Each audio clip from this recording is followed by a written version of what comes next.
දැන් පෙර ජීවිත බලන්න යන්නේ නාම රූප පරිච්ඡේද ඥානයේ බලයෙන්. හරිද? දැන් නාම රූප පරිච්ඡේද ඥානයේ බලය නැත්තම් බෑ මෙතන. ඒ වගේම හතරවෙනි ධ්‍යානයේ හෝ අනිකුත් ධ්‍යානවල බලය නැත්තම් බෑ මේක කරන්න. පැහැදිලි නේද? එහෙමයි සාමනාස. එතකොට ඒ විදියට එහෙනම් මොකද කරන්නේ මේ යෝගියා හතරවෙනි ධ්‍යානයට සමවදින්න ඕනේ. සමවැදලා එයින් නැගී සිටිනවා.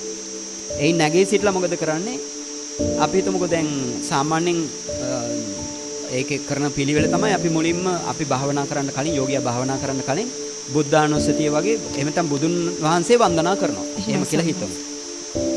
යෝගියා එතකොට බුදුන්ට මල් පාන් තියලා දැන් මුලින්ම වඳින අවස්ථාවක් අපි ඉතින් යෝගියාට උපදෙස් දෙනවා මුලින්ම බුදුරජාණන් වහන්සේට වන්දනා කරන්න මේ විදියට. ඊට පස්සේ යෝගියාගේ භාවනා කරන තැනට යන්න. ඊළඟට මොකද කරන්න ඕන? දැන් මෙතෙන්දී නම් අපි ආනාපාන සති භාවනාව ගැන කතා කරපු නිසා මුලින්ම ආනාපාන හතරවෙනි ධ්‍යානයට සමවදිනවා. ඉතින් කෙලින්ම සමවදින්නත් පුළුවන් හතරවෙනි ධ්‍යානයට. එහෙම නැත්නම් පළවෙනි ධ්‍යානයේ තප්පර කිහිපයක් හෝ විනාඩියක් ඉඳලා ඊළඟට ඒකෙන් නැගී ඉඳලා දෙවෙනි ධ්‍යානයට සමවදලා ඒකෙමුත් විනාඩි කිහිපයක් ඉඳලා ඊළඟට ඒකෙන් නැගී ඉඳලා තුන්වෙනි ධ්‍යානයට සමවැදලා තුන්වෙනි ධ්‍යානයේ විනාඩි කිහිපයක් කියලා හතරවෙනි ධ්‍යානයේ සමාධිය බොහෝ වෙලාවක් රඳවා ගන්නවා. එහෙමයි සාමනාස. ඊට පස්සේ තමයි යෝගියා බුද්ධ වන්දනාව කළ තැන කියලා කියන්නේ අතීත ස්කන්ධය. හරි? දැන් දැනට ආරම්භයේදී දැන් යෝගියා ඉඳගෙන භාවනා කරනවා. එතකොට අතීතයේදී ආකලේ මොකද්ද? වහාම මේ අතීතයේ තිබ්බ ඉරියාපතේ තමයි බුදු ගුණ එම්ත බුදු රජාණන් වහන්සේට වන්දනා කරනවා. එතකොට මොකද කරන්නේ? දැන් යෝගියාට ඒක මෙනෙහි කර ගන්න ඕනේ. ඉතින් අර ආලෝකය තුලින් පේනවා. පැහැදිලිද? දැන් ඉදිරියේ තියෙන ආලෝකය තුලින් පේනවා යෝගියාගේ අර පරණ ඉරියාපතේ. පරණ කියන්නේ වහා පරණ ඉරියාපතේ. ඒකේ හදවත ඇතුලේ තමයි භාවනා ඒ සිත තියෙන්නේ. ඒ බුද්ධානුස්සතියේ එමෙතන බුදුන් වන්දනා කරපු සෝමනස් සහගත ඥාන සම්ප්‍රයුක්ත සසංකාරික සිත තියෙන්නේ කොයිද? හදවත ඇතුලේ. හදවත ඇතුලේ. ඔව්. එන්නේ සිත දකින්න පුළුවන් දැන්. කොහොමද සිත දකින්නේ? ඔව් සිත දකින්නේ මෙහෙමයි. දැන් අරමුණ තමයි බුදු ගුණ නේ. බුදුරජාණන් වහන්සේ හෝ බුදු ගුණ තමයි අරමුණ වෙන්නේ. ඒතර අරමුණ මැද තියෙනවා සිත වටේ පහළ වෙනවා චෛතසික 33ක් එක්ක. ඉතින් චෛතසික 33 කියලා කියන්නේ සබ්බචිත්ත සාධාරණ කියලා චෛතසික 7ක් තියෙනවා. පස්ස වේදනා සංඥා චේතනා ඒකාග්‍රතා ජීවිතේන්ද්‍රිය මනසිකාර කියලා. ඊළඟට ප්‍රකීර්ණක චෛතසික 6ක් තියෙනවා. විතක්ක විචාර අදිමොක්ක විරිය ප්‍රීතිය ඡන්ද කියලා. ඊළඟට සද්ධාහ ඉඳලා පඤ්ඤා දක්වා තව චෛතසික 20ක් තියෙනවා. ඔක්කොම චෛතසික 33ක්. සහ අර සිත මොන සිතද? සෝමනස්සාගත ඥාන සම්ප්‍රයුක්ත සත්සංකාරික සිත. දැන් මොකද වෙන්නේ? බුදුරජාණන් වහන්සේ කියන අරමුණ එහෙම නැත්නම් බුදුරජාණන් වහන්සේගේ ගුණනේ අපි මෙනෙහි කරන්නේ නේ. අන්නේ ගුණ මෙනෙහි කරන අරමුණ වටා දැන් රැස් වෙනවා සිත. සහ චෛතසික මේ සිත ප්‍රභාෂරයි. ප්‍රභාෂර ගතියෙන් තමයි මේ සිත පේන්නේ යෝගයාට. ඒතර සිත තියෙන්නේ කොහෙද? දැන් සිත කියලා කියන්නේ ස්කන්ධ හතරක්නේ. වේදනා ස්කන්ධය තියෙනවා, සංඥා ස්කන්ධය තියෙනවා, සංඛාර ස්කන්ධය තියෙනවා, විඥාන ස්කන්ධය තියෙනවා. ඒ ස්කන්ධ හතරම දැන් යෝගියාට අර හදවත අරමුණු කරගමන් හදවත ඇතුලේ අරමුණු කරනවා ඒ සිත දකින්න කැමැත්තෙන් ඉතින්. හරිද? එතකොට යෝගියාට මේ ස්කන්ධ හතර පේනවා. කොහොමද පේන්නේ? අර බුදුරජාණන් වහන්සේගේ ගුණ වටා රැස් වෙනවා මේ චිත්තචෛතසික ටික. ඒවා ඊටම ප්‍රභාෂර ආකාරයෙන් පේනවා. දැන් මොකද බුදුරජාණන් වහන්සේ දේශනා කරන්නේ පබස්සර මිදං භික්කවේ චිත්තං කියලානේ. එහෙමයි. එතකොට අංගුත්තර නිකායේ ඒකක නිපාතවල එහෙම සඳහන්. ඒ හැබැයි භවංගසිත.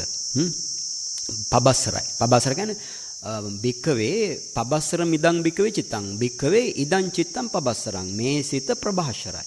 එතකොට මේ සිත කියන්නේ මේ භවංගසිතයි එතෙන්දි දේශනා කරන්නේ. භවංගසිත ඉතින් මිනිස්සුන්ගේ භවංගසිත ප්‍රභාෂරයි. ඒයි හේතුව මිනිස්සු පෙර භවයේදී කුසල කර්මයක් කළා තමයි මේ භවයේ ප්‍රතිසන්දිය දුන්නේ. ඒ ප්‍රතිසන්දියමයි භවංගසිත බවට ඊළඟටපත් වෙන්නේ. ප්‍රතිසන්දිසිත තමයි බින්දිලා භවංගසිත බවටපත් වෙන්නේ. ඒ ප්‍රතිසන්දිසිතේ තිබ්බ ශක්තියෙන් භවංගසිත ඇති වෙනවා. හරිද? එතකොට දැන් එහෙනම් මේ භවංගසිත ප්‍රභාෂරයි නම් එහෙනම් අනිකුත් කුසල්සිතුත් ප්‍රභාෂරයි කියලා ගන්න ඕන න්‍යායක් තියෙනවා. මොකක්ද ඒ න්‍යාය? ඒකට කියනවා ලක්කනහාර නෙත්ති ක්‍රමය කියලා. හරිද? නෙත්ති ප්‍රකරණයේ තියෙන ලක්කනහාර නෙත්ති ක්‍රමය කියලා. ඉතින් මේ ලක්කනහාර නෙත්ති ක්‍රමය කියලා කියන්නේ මොකද්ද? සමාන ලක්ෂණ තියෙන දේශනාවක් භාග්‍යවතුන් වහන්සේ දේශනා කළොත් මොකක් හරි අපි ලක්ෂණයක් භාග්‍යවතුන් වහන්සේ දේශනා කරන්නේ ස්වභාව ලක්ෂණ හෝ සාමාන්‍ය ලක්ෂණ සහිත දේශනානි කරන්නේ. එතකොට අපි තුමු යම් ස්වභාවික ලක්ෂණයක් හෝ සාමාන්‍ය ලක්ෂණයක් එක්ක සාමාන්‍ය ලක්ෂණ කියන්නේ අනිත්‍ය දුක්ඛ අනාත්ම කියන ඒවා. ස්වභාවික ලක්ෂණ කියලා කියන්නේ අපි තුමු පටවි ධාතුවේ නම් තද ගතිය ස්වභාවිකයි. බර ගතිය, රළු ගතිය ස්වභාවිකයි නේ. ඊළඟට අපි තුමු වේදනා චෛතසිකේ නම් එහෙනම් සිතේ තියෙන වේදනා චෛතසිකේ අරමුණ සුඛ වේදනාවක් නම් අරමුණ රස විඳීමේ ලක්ෂණේ තියෙනවා. ඒතර අන්න එහෙම සෑම චිත්ත චෛතසිකෙරම ස්වභාව ලක්ෂණ තියෙනවා, සාමාන්‍ය ලක්ෂණත් තියෙනවා. ඒතර මෙන්න මේ ස්වභාව ලක්ෂණ හෝ සාමාන්‍ය ලක්ෂණයක් භාග්‍යවතුන්සේ එකක් දේශනා කළත් ඒතර ඒකට අදාළ අනිකුත් ලක්ෂණ ඔක්කොම ටික ගන්න පුළුවන් ක්‍රමයක් තමයි ලක්කනහාර නෙත්ති ක්‍රමය කියන එක. හරි? ලක්කනහාර නෙත්ති ක්‍රමය. ඉතින් මේ නෙත්ති ප්‍රකරණේ නැතුව අපිට සූත්‍රයකට අත ගහුවත් සූත්‍රය හරියට තේරෙන්නේ නැහැ. හරි? ඊළඟට තමයි අපි මේ භාවනා මාර්ගයේ වඩලා නැත්තම් කවුරු හරි එහෙනම් එයා කොච්චර ධර්ම දේශනා කළත් ඒවා නිස්සාරයි. පැහැදිලිද? ඒ කියන්නේ භාවනා මාර්ගයේ නියම විදියට වඩන්න ඕන සංකාරෝපේක දක්වා අඩු ගානේ.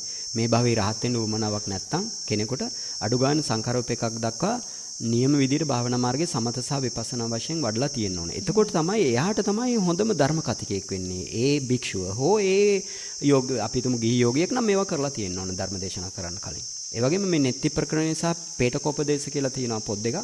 අන්න ඒ වගේ දැනුම තියෙනවා නම් එතකොට මොකද වෙන්නේ? එයාගෙන් නියම ධර්මයේ තමයි මතුවෙන්නේ. මොකද්ද ස්වාමිනසේ ග්‍රන්ථ දෙක? නෙත්ති ප්‍රකරණය සහ පේටකෝපදේශ. හොඳයි.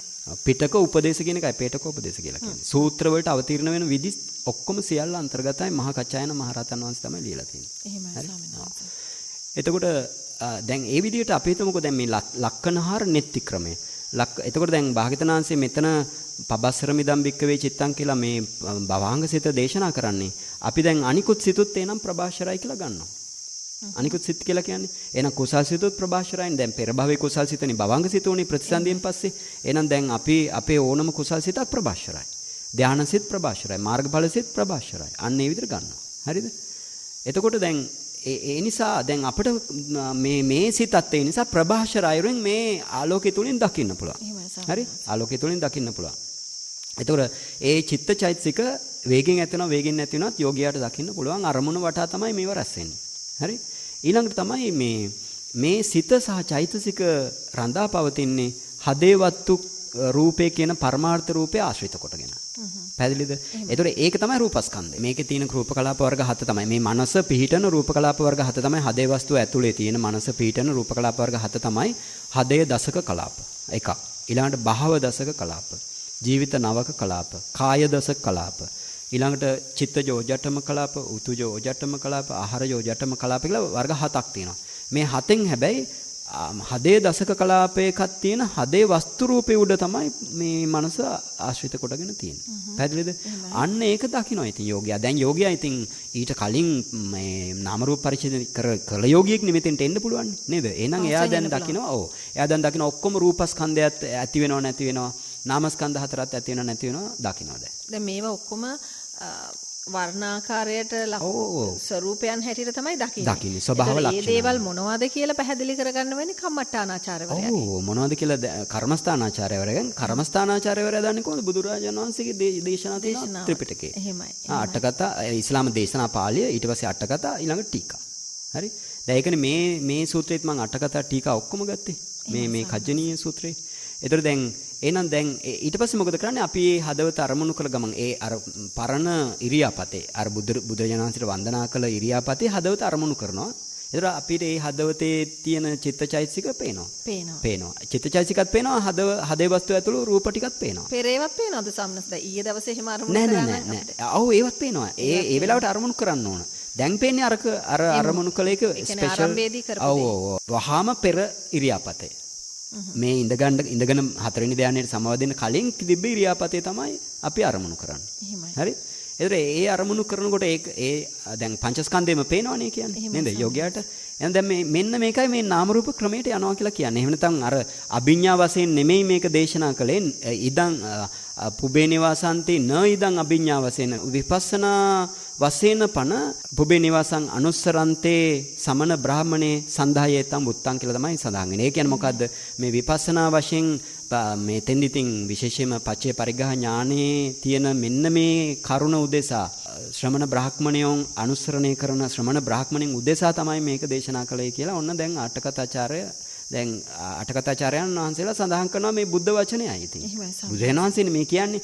දැන් බුදුරජාණන් වහන්සේගෙන් අපි තුමුකෝ දැන් මේක දන්නේ නැති මේ විදිහේ දේශනාවක් කළාම තේරෙන්නේ නැති පිරිසකුත් ඉන්නවා. ආයේ ඒ පිරිස ගිහින් අහනවා බුදුරජාණන් වහන්සේගෙන්. ආනන්ද මහරහතන් වහන්සේ එක්කත් වරකදී සාකච්ඡාවක් ඇති වෙනවා නේද අපේ ස්වාමීන් වහන්සේ? ඔව් මේ පටිච්චසමුප්පාදය පිළිබඳ ආනන්ද සෝතපන්නාරයන් වහන්සේ නමක් උන්වහන්සේත් එක්කත් සාකච්ඡාවක් ඇති වෙනවා පටිච්චසමුප්පාදය පිළිබඳ. ඒක තමයි භාග්‍යවතුන් වහන්සේ ආනන්ද ආර්යයන් වහන්සේ කියන්නේ සෝතපන්නාරයන් වහන්සේ නමක්නේ. ඉතින් උන්වහන්සේ මේ දුක්ඛ සත්‍ය ධර්මයි සමුදය සත්‍ය ධර්මයි හොඳටම දැකලා දැන් නිර්වාණයක් දැකලා තියෙන කෙනෙක්. සතපන මාර්ග ඥානය සහ ඵල ඥානය නේ. ඵල සමාපත්තියට සමවදින්නත් පුළුවන් කෙනෙක්.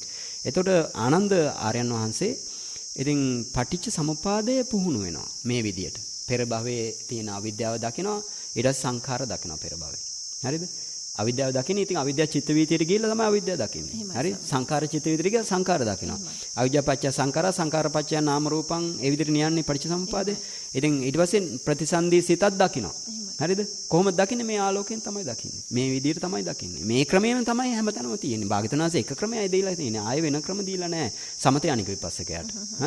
එතකොට එහෙනම් ආනන්ද ආර්යයන් වහන්සේ මේ විදිහට ඉතින් නිර්වාණයක් දැකපු කෙනෙක් පටිච්ච සමුප්පාදේ අවිජ්ජාපච්චය සංඛාරා කියලා මෙනෙහි කරනකොට දැන් අවිද්‍යා චිත්ත විතර කියලා අවිද්‍යාව බලනවා. අවිද්‍යා චෛතසිකේ ඊට පස්සේ ඒක වේගෙන් ඇති වෙනවා වේගෙන් නැති වෙනවා පෙර භවයේ. මේ හැමතැන වෙලාවකදීම අදිෂ්ඨාන කළාද ස්වාමීන් වහන්සේ? අරමුණු කරලා යන්න. අරමුණු කරලා යන්න වෙන්නේ. හරි. අරමුණු කරලා කියන්නේ ඉතින් ඒක ක්‍රමේ මම ඊළඟට කරනවා. අරමුණු කරලා යන විදිය. එතකොට දැන් ඊට පස්සේ මොකද කරන්නේ? සංඛාරා කියලා කියන්නේ මේ අපි කළ කුසල කර්ම හෝ අකුසල කර්ම ටික. ඉතින් දැන් ආනන්ද ආර්යයන් වහන්සේ නම් කුසල කර්මයකින් ඉපදෙන්නේ. හරිද? ඒතකොට කුසල සංඛාර තමයි අර චිත්තචෛතසිකයන්ගේ තියෙන්නේ. ඒකෙම ශක්තිය තමයි කර්ම ශක්තිය. හරිද? එතකොට දැන් ඒ කර්ම ශක්තියෙන් දැන් ඔන ප්‍රතිසන්දි සිතත් ඇති වෙනවා. ওই විදිහට අවිජ්ජාපච්චය සංඛාරා සංඛාරපච්චය නාම සංඛාරපච්චය විඥානං විඥානපච්චය නාම රූපං නාම රූපපච්චය සලආයතනං ඔය ආදී විදිහට ජාති ජරා මරණ ශෝක පරිදේව දුක්ඛ දොමනස උපායාස දක්වාම උන්වහන්සේ පුහුණු වෙනවා මේ විදිහට. මේ ක්‍රමයට තමයි පුහුණු වෙන්නේ.